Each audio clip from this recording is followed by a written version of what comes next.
गाड़ियों का कारोबार था। वैगनें थी, कोस्टरें थी, बस थी, एक थी, ज़्यादा नहीं थी, एक ही की थी। जो यूज़ होती थी बदल के नहीं ले लेता था। पहली बीवी मेरी फिल्म स्टार नादरा की छोटी सिस्टर थी। लव मैरिज वो भाग के आई थी। बहरहाल उसके बाद 2 और की हैं, औलाद उससे नहीं थी।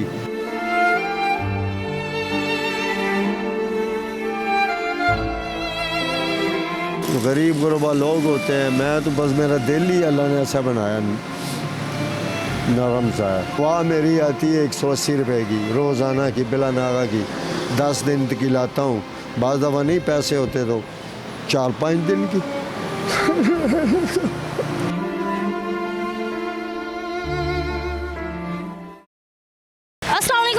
डेली धरती के साथ मैं हूं आपकी मेज़बान हुमा खालिद एक नई कहानी के साथ। नाज़रीन, इस वक्त मेरे साथ 72 साल बुजुर्ग मौजूद हैं जिनका नाम ज़ुमुर्द खान है। नाज़रीन, ये अपने दौर में बहुत अमीर हुआ करते थे और माशाल्लाह गाड़ियों का शौक़ भी इन्हें काफ़ी ज़्यादा है, जो कि आप देख भी सकते हैं कि कितनी खूबसूरत सी गाड़ी इनके पास है। इसके अलावा ये ट्रांसपोर्ट का बिज़नेस भी करते थे, खुद का कारोबार था। कैसे ये सब कुछ इनके हाथों से चला गया और आज ये अपनी 18वीं और आखिरी गाड़ी के ऊपर जूते बेचने पर मजबूर हैं। आइए ज़रा इनसे जानते हैं इनकी कहानी। जी अस्सलाम वालेकुम। वालेकुम अस्सलाम। कैसे हैं आप? बहुत शुक्र है बेटा। अंकल जी, ज़रा बताएं अपने बारे में कि क्या करते थे आप और यहाँ तक कैसे आए? बेटा मजदूरी करता था। गाड़ियों का कारोबार था। वैगनें थी, कोस्टरें थी, बस थी, एक थी, ज़्यादा नहीं थी, एक ही की थी। जो यूज़ होती थी बदल के नहीं ले लेता था। अड्डों पे यतीम खाने चलता था, शालीमार पे। फिर स्टेशन पे चलता था मदीना से। तब गाड़ियाँ उधर से निकलती थी मुल्तान के लिए, मियाँ वाली के लिए, सरगोदा के लिए। मैं भी वहाँ बस चलाता रहा अपनी। फिर बाद में यहाँ एक अड्डा बना है यतीम खाने चौक में शालीमार का। वहाँ IS एक ली है। नवाज शरीफ दौर में 2 टैक्सियाँ ली थी खैबर। वो एक ड्राइवर को दी है, एक खुद चलाता था।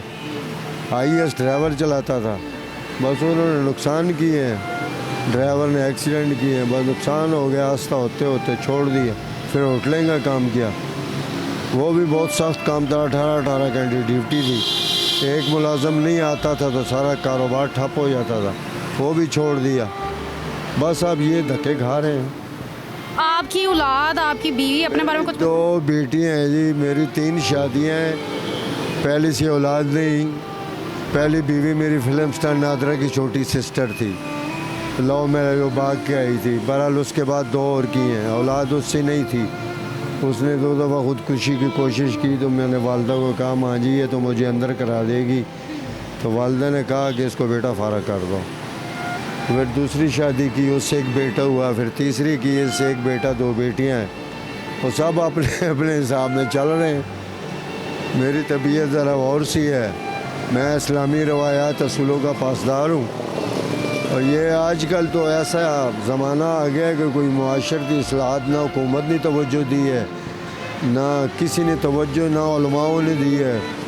बस वैसे ही बिगड़े हुए बड़े जवान हो रहे हैं। माएँ इनकी तरबियत नहीं कर सकी। वालिदैन को, वालिद को तो मैं कसूरवार नहीं ठहरा सकता, क्योंकि सारी ज़िम्मेदारी माँ की होती है। माँ ने कालम में डालना होता है अपनी औलाद को। बेटी है या बेटा है, अगर उसकी तरबियत में कमज़ोरी है तो फिर वो मुआशरा तो बर्बाद होता है। तो आप अब उनके साथ नहीं रहते हैं? नहीं, मैं अलग रहता हूँ। तो आप कहाँ रहते हैं? आपका घर खुद का है? मेरा घर कोई भी नहीं है। मेरा अपना कोई घर नहीं है। मेरे भाइयों के, बहनों के, सब के अपनी कोठियाँ हैं। आपका तो इतना बिजनेस था, आपकी तो ये तो खुद की हो। मैं ना सबसे बड़ा था तो मैं उनकी परवरिश कर रहा था ना। मेरे वालिद रिटायर हो गए थे तो मैं घर में बड़ा था, तो मुझ पर ज़ाहिर ज़िम्मेदारी थी। भाई थे छोटे, बहन थी, उन सब की शादियां की हैं। बहन एक थी, भाइयों की हैं। तो अब इस स्टेज पे पहुंच चुके हैं कि अब तो कोई पूछता भी नहीं। अच्छा, आपके पास कौन सा ये गाड़ी का मॉडल है? ये मॉडल तो 73 है, लेकिन ये पाकिस्तान में 82 में आई है। 82 रिकंडीशन जैसे गाड़ियाँ जापान से आती हैं दुबई, तो फिर जो डिमांड होती है लोग ख़रीदते हैं, फिर वो नंबर लगवाते हैं। तो काफ़ी महंगी ख़रीदी होगी तब आपने? नहीं, तो अब तो टक्का टोकरी थी। महंगाइयाँ तो अब ये जो हमारे हजरात आए हैं, हम उन्हें कुछ कह तो नहीं सकते, लेकिन अल्लाह इनसे ज़रूर पूछेगा। इंशाल्लाह। अब मुझे ये बताएं, आप अपना ये जूतों का आप कारोबार करते हैं, इसकी क्या वजह है? बेटा यहाँ जिना हॉस्पिटल हाँ जी। यहाँ मैं चलाता था, मेरा एक दोस्त है, अब भी है वो, मलिक जावेद, तो उनका ठेका था। तो उन्होंने मुझे कहा अंकल जी, मैं कहा जी मेरे पास तो गाड़ियाँ ख़त्म हो गई, एक पुरानी सी गाड़ी है, अगर आप इजाज़त दें तो मैं जना अस्पताल ले आऊँगा, कोई पेशेंट वगैरह को ले गया, जिनकी छुट्टी होती थी वो गाड़ियाँ ही लेते हैं। तो मैं तो सब ज़्यादा पैसे लेते हैं, मैं तो बहुत कम पैसे लेता हूँ। बल्कि नाराज़ होते थे सारे ड्राइवर, शिकायत लगाते थे कि बाबा तो खोता ही खूह से सुट देंदा। और मुझे कहते हैं क्यों अंकल, मैं कहा यार मुझसे ज़्यादती नहीं होती, ये बीमार लोग होते हैं, इनके साथ किस तरह ज़्यादती की जाए, गरीब गुरबा लोग होते हैं, मैं तो बस मेरा दिल ही अल्लाह ने ऐसा बनाया नरम सा है। तो वो काफ़ी देर चला, बड़े बाइज़्ज़त तरीके से चलता रहा। तो अब ऐसा दौर आ गया कि मेरी जब वैन थी लाहौर से उकाड़ा चलाता था तो 15 रुपये किराया होता था, 2 रुपये 65 पैसे लीटर होता था, तो 15 रुपये किराया होता था, साहिवाल का 20 होता था। वास्ता होते ज़िया-उल हक का बहुत खूबसूरत दौर देखा है बस हमने। ज़िया-उल हक के अलावा ये तो डिक्टेटर कहते हैं, हम तो कहते हैं गरीबों के लिए वो मसीहा था। अल्लाह ताला उनको हरी के रहमत करे, जन्नत फिरदौस में आला मुकाम उनको अल्लाह ताला इनायत फरमाए। हम तो उनके लिए अब भी दुआ करते हैं। और ये जो बेटा आप आए हैं, ये सारे इनको कहने की ज़रूरत ही कोई नहीं, सारे अवाम जानती है। आखिर हम रोटी खाते हैं ना, हम बूझ तो खाते नहीं, कोई फक तो खाते नहीं।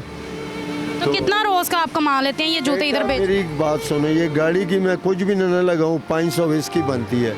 मैं रिटायर समझ लो कि रिटायर हूँ, 500 तो मेरी लगाओ ना। मैं बीमार हूँ, दूध लेता हूँ 1 किलो, आधा किलो दही लेता हूँ, तो ये मेरा ख्याल है 240 रुपये लगते हैं। दवा मेरी आती है 180 रुपये की रोज़ाना की, बिला नागा की, 10 दिन की लाता हूँ। बाज़ दफ़ा नहीं पैसे होते तो 4-5 दिन की। नाज़रीन, इन सब के बाद मेरे ख्याल से कि मेरे पास अब कोई अल्फाज नहीं है बयान करने के लिए। उनकी आंखों से ये गिरे हुए आंसू ये बहुत है इस बात के लिए कि आखिर इंसान क्या होते हैं और कहाँ आ जाता है। माशरा इंसान को बहुत कुछ सिखाता है। अल्लाह ताला इंसान को इज़्ज़त देने वाला है और ज़िल्लत भी देने वाला है। मतलब कि व तो इज़्ज़ु मंतशा व तो ज़िल्लु मंतशा, वही ज़ात है जो इज़्ज़त देती है, वही ज़ात है जो ज़िल्लत भी देती है।